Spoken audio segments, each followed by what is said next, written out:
কোনো মুসলমান যদি দুইটি আমলে অভ্যস্ত হতে পারে, দুইটি আমল সে প্রতিনিয়ত করে, অভ্যাসে পরিণত করে নেয় দুইটি আমলে, রাসূল সাল্লাল্লাহু আলাইহি সাল্লাম বলছেন নিশ্চয়ই সে জান্নাতে প্রবেশ করবে, নিশ্চয়ই সে জান্নাতে প্রবেশ করবে।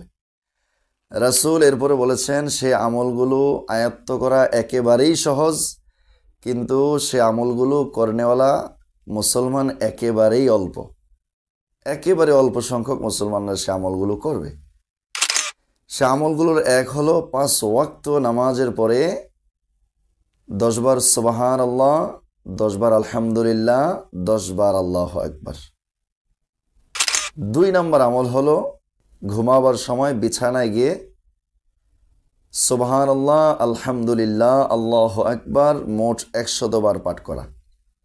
অর্থাৎ সুবহানাল্লাহ 33 বার, আলহামদুলিল্লাহ 33 বার, আল্লাহু আকবার 34 বার, মোট 100 বার পাঠ করা।